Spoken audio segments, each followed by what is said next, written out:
Alright, how's it going, everyone? Today we're going to be talking about Buggy being an emperor, right? And this is a very interesting discussion because it actually does a lot more than you might think it does. So obviously we've got, the fact that if we take an assumption that Buggy is now weak still, so he's still weak, the biggest assumption I can take from that is that this is how Oda's going to shift it to the marine side of things for the final war. So the pirates and the Yonkos will be sort of disadvantaged compared to the Marines and the world government in the final war.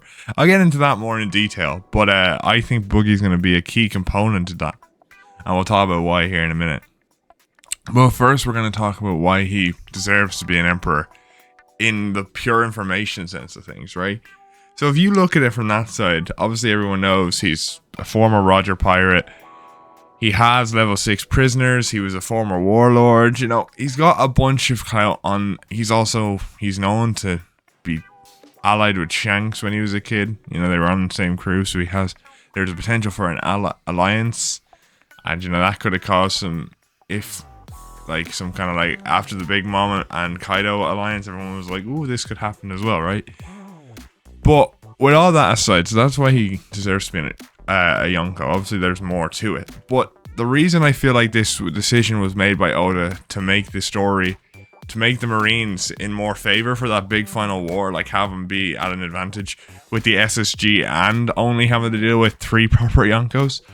Because if Buggy stays the same strength, he's only a Yonko in name, not in strength. So it would give the Marines a bigger advantage because they technically only have to deal with 3 Yonkos. Now, these are 3 fucking monsters in Shanks, Blackbeard, and Monkey D. Luffy. And they all, 2 of them have D's in their name, and we're assuming the other one does as well. But it's a fascinating idea because if you think about it, in this regard, we need the Marines, in order to have an enemy that seems challenging in the future, we need the Marines to be ahead or be on top in the sense of the power struggle, right? So now that they have one sector completely eradicated and put in their own in the SSGs, and the Yonkos are weakened because Buggy is now a part of it, but he's not really, technically, he's not really a Yonko in strength, so he doesn't do much. So in a way, it puts the pirate world at a disadvantage in the way of the Marines, given Akainu and the world government a more advantageous position, especially if they end up getting their hands on Pluton from Green Bull. Now, you could say, let's say if Blackbeard gets his hands on Pluton, it kind of defeats the purpose because, now the pirates have a massive advantage. But I feel like Blackbeard's going to break away from that, right? And it's going to be more of Blackbeard versus the pirates and the Marines. And then it's kind of the Marines are fighting both the pirates and Blackbeard. But Blackbeard is an entirely different beast. He's trying to take out everyone.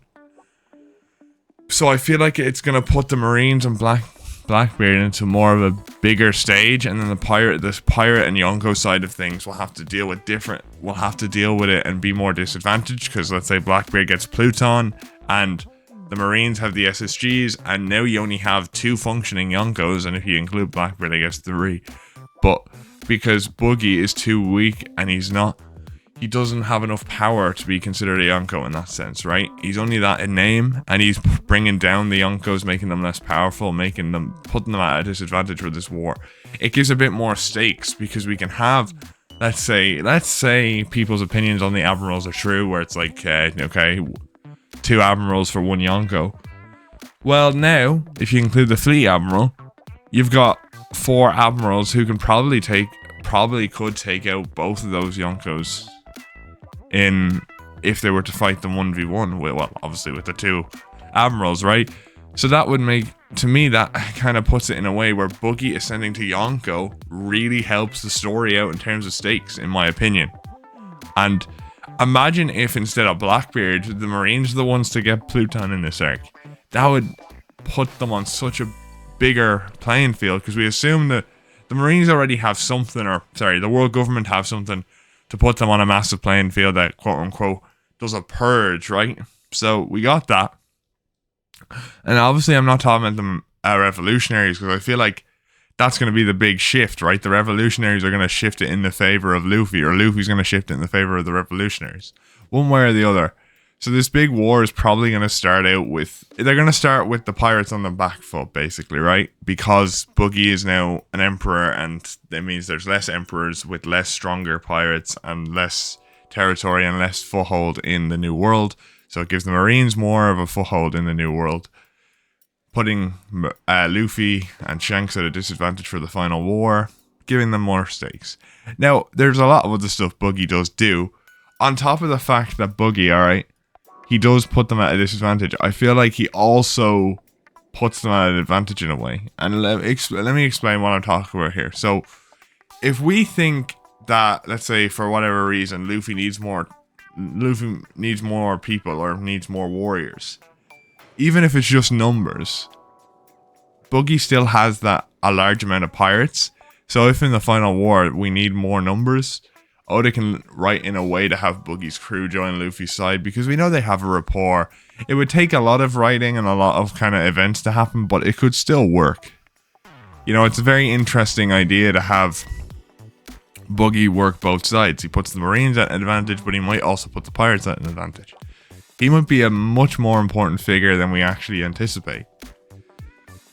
Oh, there's so much though. There's so much he could do in terms of shifting the side. He could ally with Shanks, and we could have like a Shanks, Mihawk, Buggy situation, and that we could have a really sick crew with like all those really cool members. And Buggy might actually get strong that way, and then this whole theory falls to the wayside.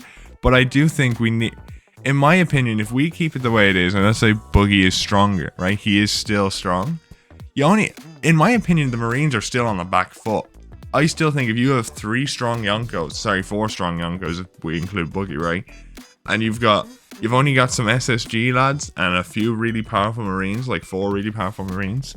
Like the Straw Hats are 10, I'd say at this point, besides the fleet admirals, right? And maybe Smoker and Tashiki. I honestly think the Straw Hats could take out the entire Marines. I'm gonna be real with you, right? Oh, Kobe as well. Like, so they need a bigger foothold, right? And in my opinion, having Buggy be weaker and having him weaken the Yonkos overall holding the New World allows for a feasible excuse to make the Marines more powerful, in my opinion, and it combined with the SSG. You know what I mean? Oh no, that's my opinion though. I do think it's gonna be so cool though to see how Buggy will impact the story, whether he impacts it positively or negatively. We'll see in the future. But let me know what you guys think about Buggy and how he's going to affect the story. I'd love to know what you guys think down in the comments below. I think I'm onto something here personally. Let me know what you think. If you like this type of video, make sure to like and subscribe for more content from me. And I'll see you all later. Bye!